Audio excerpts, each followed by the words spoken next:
नमस्कार दोस्तों, मैं धीरज कुमार सैनी।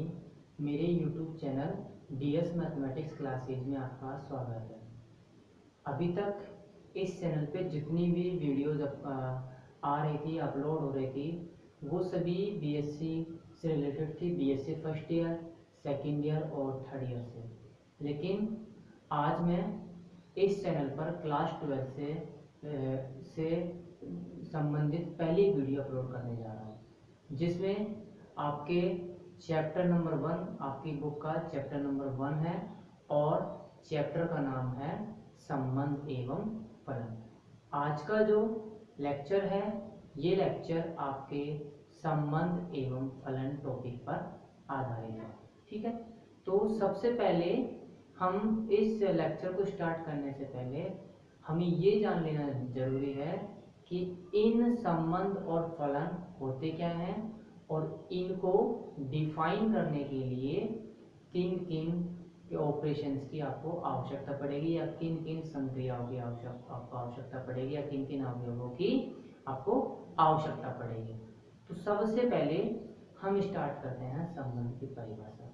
ठीक है, तो संबंध की परिभाषा से पहले हमें एक इम्पोर्टेंट डेफिनेशंस के बारे में जानना बहुत ही जरूरी है।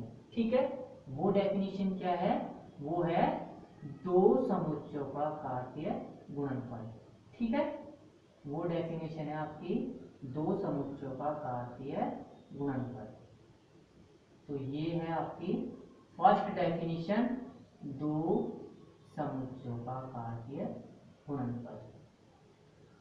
अब देखो, दो समुच्चयों का कार्तीय गुणनफल होता क्या है? या Cartesian product of two sets. ठीक है, आप क्या बोल सकते हैं इसको?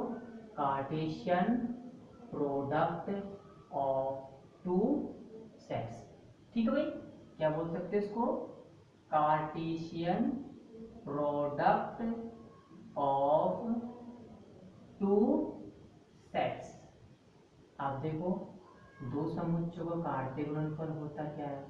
ठीक है भाई, तो देखिए, आपने दो समुच्चय ले लिए, आपने ए और बी। ठीक है, आपने क्या क्या ले लिए? दो समुच्चय, आपने ए और बी ले लिए। अब देखो, ए और बी की भी दो कंडीशन है। या तो एक ऐसा सेट होगा रिक्त समुच्चय, मतलब एम्प्टी सेट, या फिर क्या होगा? Non empty set. इसी प्रकार बी की भी दो कंडीशन है, या तो बी एम्प्टी सेट हो सकता है या फिर नॉन एम्प्टी सेट हो सकता है। लेकिन ये कोई मायने नहीं रखता। जब आप दो समुच्चयों का कार्तीय गुणनफल ज्ञात कर रहे हो, तब ये जरूरी नहीं है कि सेट एम्प्टी हो या फिर नॉन एम्प्टी, ये कोई मायने नहीं रखता। सिर्फ आपको क्या चाहिए? ओनली दो सेट चाहिए सिर्फ, चाहे तो वो एम्प्टी हो या फिर वो नॉन एम्प्टी हो, कोई मायने नहीं रखता। ठीक है, कोई जरूरी नहीं है। अब देखो, आपने दो सेट ले ली, ए और बी। ठीक है, तो इन दो सेट्स का कार्तीय गुणनफल को आपको, इन दो सेट्स के कार्तीय गुणनफल को आप किससे व्यक्त करते हो? व्यक्त करते हैं इनके कार्तीय गुणनफल को ए क्रॉस बी से। ठीक है, इनके कार्तीय गुणनफल को किससे व्यक्त करते हैं? ए क्रॉस बी से व्यक्त करते हैं। और डिफाइन किस प्रकार से करते हैं कि इस कार्तीय गुणनफल ए क्रॉस बी में एलिमेंट किस टाइप के होंगे? इसमें एलिमेंट होंगे ऑर्डर्ड पेयर टाइप के या फिर कार्तीय युग्म टाइप के, जिनका प्रथम अवयव, मतलब इन कार्तीय युग्म का प्रथम अवयव तो किससे होगा? समुच्चय ए से, और द्वितीय अवयव होगा समुच्चय बी से। ठीक भाई, कहने का मतलब ये है कि आपने दो सेट लिए, तो उन दो सेट्स के कार्तीय गुणनफल को ए क्रॉस बी से व्यक्त करते हैं। डिफाइन किस प्रकार करते हैं कि ऑर्डर्ड उन अवयवों का समुच्चय जो कि क्या हो? उन ऑर्डर्ड पेयर का कलेक्शन, या उन सभी कार्तीय युग्मों का समुच्चय जिनका प्रथम अवयव प्रथम समुच्चय से और द्वितीय अवयव द्वितीय समुच्चय से बिलोंग करता हो। ठीक है, तो ये इसकी डेफिनेशन हो गई। अब देखो, आपने दो समुच्चय लिए ए और बी, इनका कार्तीय गुणनफल आपने ए क्रॉस बी डिफाइन कर दिया।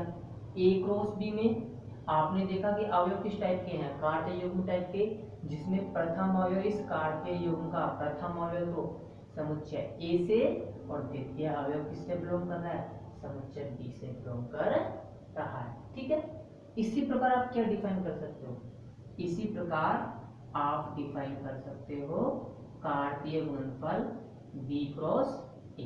ठीक है, इसी प्रकार क्या डिफाइन कर सकते हो, कार्तीय गुणनफल बी क्रॉस ए। इसमें इस समुच्चय में वे सभी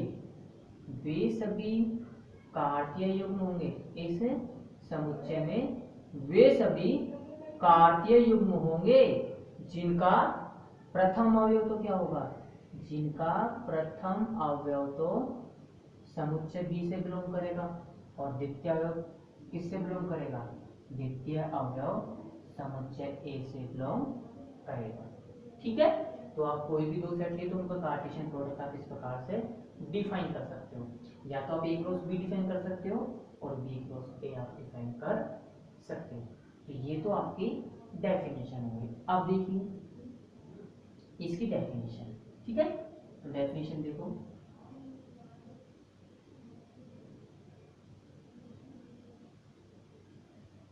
देखिए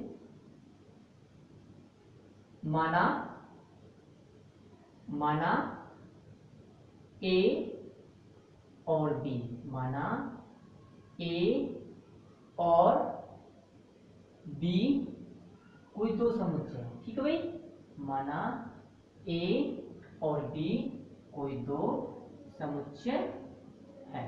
ठीक है, ए और बी क्या है, कोई दो समुच्चय है। तब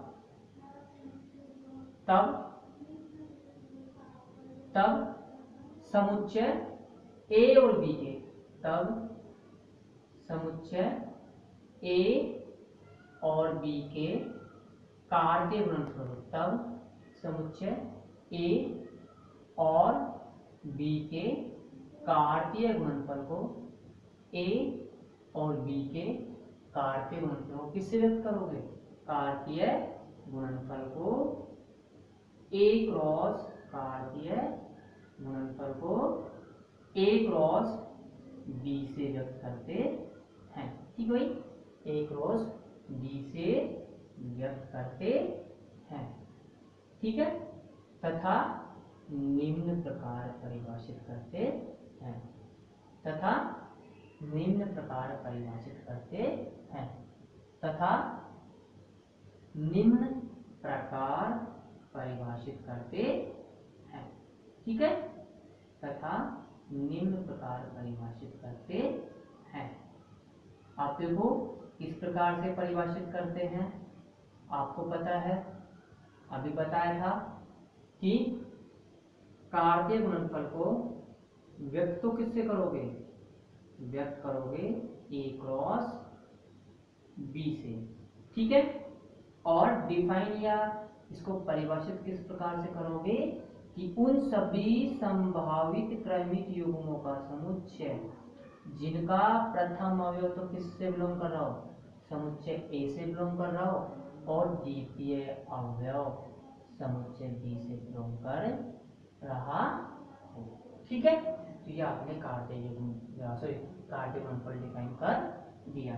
इसी प्रकार आप क्या डिफाइन कर सकते हो, इसी प्रकार आप कार्तीय गुणनफल बी क्रॉस ए भी परिभाषित कर सकते हो। ठीक है, इसी प्रकार कार्तीय गुणनफल, इसी प्रकार कार्तीय गुणनफल बी क्रॉस ए, इसी प्रकार कार्तीय गुणनफल बी क्रॉस ए परिभाषित कर सकते हैं। कार्तीय गुणनफल बी क्रॉस ए परिभाषित कर सकते हैं, बी क्रॉस ए परिभाषित कर सकते हैं। ठीक भाई, बी क्रॉस ए परिभाषित कर सकते हैं।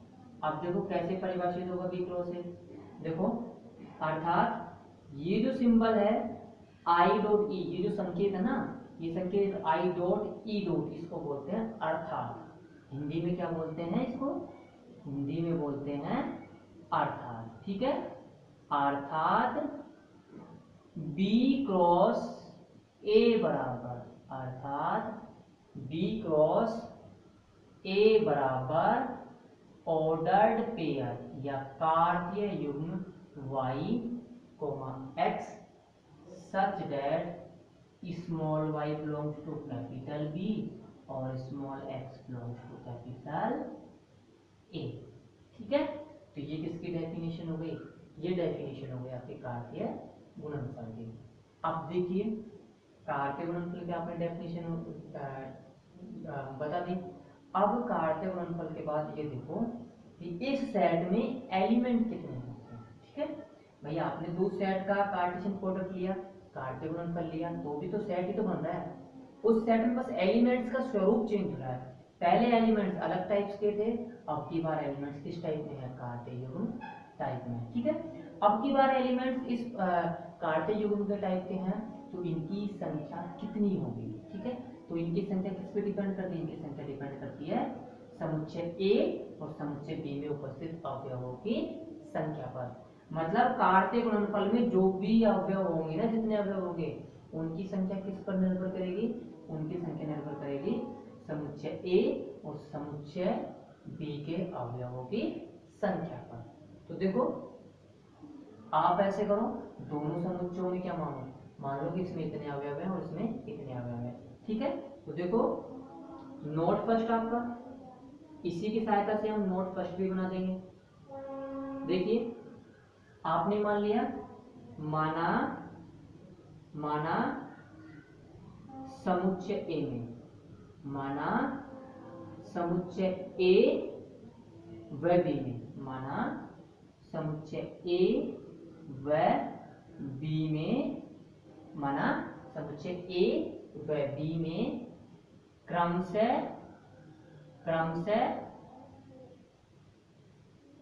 स्मॉल एम व स्मॉल एन अवयव है, स्मॉल एम व स्मॉल एन अवयव है। ठीक भाई, कितने अवयव है? स्मॉल एम अवयव और स्मॉल एन अवयव है।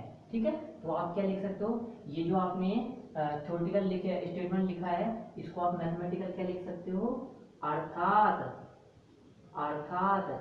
कार्डिनलिटी ऑफ ए बराबर एम व कार्डिनलिटी ऑफ बी बराबर एन। ठीक है, मतलब समुच्चय ए में कितने अवयव है? स्मॉल एम, और समुच्चय बी में कितने अवयव है? Small n. ठीक है, तब कार्तीय गुणनफल,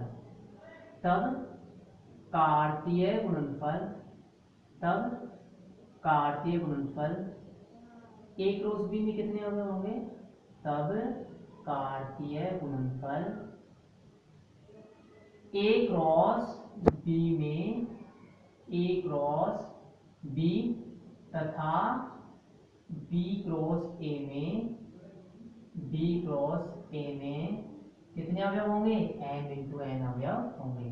बी क्रॉस ए में m n अवयव होंगे। ठीक भाई, कितने अवयव होंगे? m n अवयव होंगे। मतलब आप इस आगे आपने जो ये थ्योरेटिकल स्टेटमेंट लिखा है, इसको आप किस प्रकार से लिख सकते हो mathematically? That is cardinality of A cross B बराबर एम एन बराबर cardinality of B cross A. ठीक है, दोनों में कितने अवयव होंगे? दोनों में एम एन अवयव होंगे, और दोनों में एम एन अवयव आपने, ये किसका सिंबल है? ये सिंबल है cardinality of A cross B, मतलब ए समुच्चय ए क्रॉस बी की गणना। ठीक है, क्या बोलते हैं इस सिंबल को? इस सिंबल को बोलते हैं समुच्चय ए क्रॉस बी की गणना। ठीक है, अगर आप इसको ऐसे ना लिखना चाहो तो आप इसको क्या बोल सकते हो? समुच्चय की कोटि। समुच्चय की कोटि कितनी है? समुच्चय की कोटि है m इंटू एन। ठीक है, समुच्चय की कोटि के एक और सिंबल है, या तो इसको order of A cross B लिखो, या आप number of A cross B.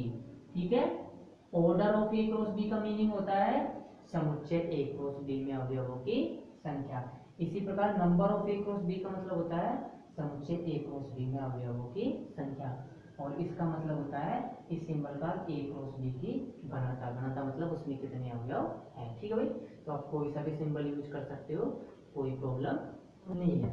अब देखो यहाँ कार्य गुणनफल के अवयव तक की बात होगी कि कार्य गुणनफल में कितने अवयव होंगे अगर समुच्चय ए में स्मॉल एन और समुच्चय बी में स्मॉल एन अवयव हो। ठीक है, अब देखो आप मान के चलो कि समुच्चय ए में आपने क्या मान लिया कि माना समुच्चय ए में कोई अवयव नहीं है, और समुच्चय बी में कितने अवयव है, समुच्चय बी में भी कोई अवयव नहीं है। ठीक है, बारी बारी से लेके चलेंगे। नॉट सेकंड देखो आपका नॉट सेकंड, ठीक है, नॉट सेकंड में देखो 4 केस बनेंगे। या तो हो सकता है समुच्चय ए के पास तो अवयव है लेकिन बी के पास नहीं है, या समुच्चय ए के पास अवयव नहीं है बी के पास है, या दोनों में ही नहीं है। ठीक है, तो ये 4 नहीं सिर्फ 3 कंडीशन बन सकती है। ठीक है, तो देखो यदि यदि a बराबर 5 हो, यदि a बराबर 5 कहने का मतलब है a कैसा समुच्चय है, एक समुच्चय है। यदि a बराबर 5 तथा b बराबर 5 हो, तो b बराबर 5 है तो आप क्या कह सकते हो, कहने मतलब है इसमें कितने अवयव हैं, एक भी अवयव नहीं, मतलब 0 अवयव है। समुच्चय में कितने अवयव हैं, 0। समुच्चय बी में कितने हैं, 0। तो ए क्रॉस बी और बी क्रॉस ए में कितने अवयव होंगे, उसमें भी 0 इंटू 0 बराबर 0 अवयव ही होंगे। तो आप क्या कह सकते हो, यदि ए बराबर 5 तथा बी बराबर 5 है तो cardinality of A cross B बराबर cardinality of B cross A बराबर कितने होगा, 0 होगा। मतलब दोनों में कोई अवयव नहीं होगा। ठीक है, या फिर आप ऐसे ना लिखना चाहो तो आप ऐसे लिख दो कि ए क्रॉस बी क्या होगा, ए क्रॉस बी और बी क्रॉस ए क्या होगा, ये बी एम्प्टी सेट होगा। मतलब कैसा समुच्चय होगा, रिक्त समुच्चय होगा। तथा साथ ही साथ क्या होगा, तथा दोनों की कार्डिनलिटी कितनी होगी, तथा दोनों की कार्डिनलिटी 0 होगी। ठीक है भाई, तथा दोनों की कार्डिनलिटी कितनी होगी, 0 होगी। ठीक है, मतलब आप दोनों सेट में आपने क्या लिया, कोई भी अवयव नहीं लिया। अब की बार ऐसे करो, एक सेट में अवयव मत लो और दूसरे में आप अवयव लो। ठीक है, तो बी केस में देखो यदि a बराबर 5, यदि a बराबर 5 तथा b बराबर b does not equal to 5, कहने का मतलब है कि समुच्चय a तो रिक्त समुच्चय है, समुच्चय b अरिक्त समुच्चय है। समुच्चय a रिक्त है तो कितने अवयव हैं, 0। समुच्चय b अरिक्त है तो इसमें कितने भी अवयव हो सकते हैं, लेकिन एक अवयव कम से कम एक अवयव तो होगा या एक से अधिक होगा। ठीक है, तो है तो आप क्या कह सकते हो, आप कह सकते हो कि इनके कार्य गुणनफल में कितने अवयव होंगे, एक भी अवयव नहीं होगा। मतलब कार्य गुणनफल किसके बराबर होगा, एम्प्टी सेट के बराबर होगा। यदि a बराबर 5 तथा b does not equal to 5 है तो a क्रॉस b बराबर b क्रॉस a बराबर 5 तथा cardinality of a cross b बराबर cardinality of b cross a बराबर 0। ठीक है, ये आपका सेकंड कंडीशन हो गई। थर्ड कंडीशन देखो, अब की बार आप क्या करो, अब की बार समुच्चय ए में अवयव लेके चलो लेकिन समुच्चय बी में कोई अवयव मत लो। कहने का मीनिंग है समुच्चय ए तो लेके चलो अरिक्त समुच्चय और समुच्चय बी लेके चलो रिक्त समुच्चय। ठीक है, तो देखो यदि यदि a does not equal to 5 तथा तथा b बराबर 5 है तो b बराबर 5 है तो कार्टेशियन प्रोडक्ट में कितने अवयव होगा, कार्टेशियन प्रोडक्ट किसके बराबर होगा, कार्टेशियन प्रोडक्ट बराबर होगा एम्प्टी सेट के। ठीक है, किसके बराबर होगा, एम्प्टी सेट के बराबर होगा। और एम्प्टी सेट के बराबर है तो कार्टेशियन प्रोडक्ट बनेगा, उसमें कितने अवयव होंगे, उसमें अवयव होंगे टोटल 0। ठीक है, उसमें कितने अवयव होंगे, इस कार्टेशियन प्रोडक्ट में टोटल अवयव होंगे 0। ठीक है, तो ये आपका जो लेक्चर है, ये लेक्चर नंबर 1 या फिर आप ये कह सकते हो ये पार्ट 1 है। ठीक है, ये क्या है, पार्ट 1 है। तो आज का जो लेक्चर है वो कंप्लीट होता हुआ, और अगर आपको वीडियो अच्छी लगे तो लाइक करें, शेयर करें, साथ ही साथ चैनल को सब्सक्राइब करें। और अगर आपका कोई भी क्वेरी है या फिर कोई भी आपका क्वेश्चन है तो कमेंट सेक्शन में आप कमेंट्स कर सकते हैं। ठीक है, धन्यवाद।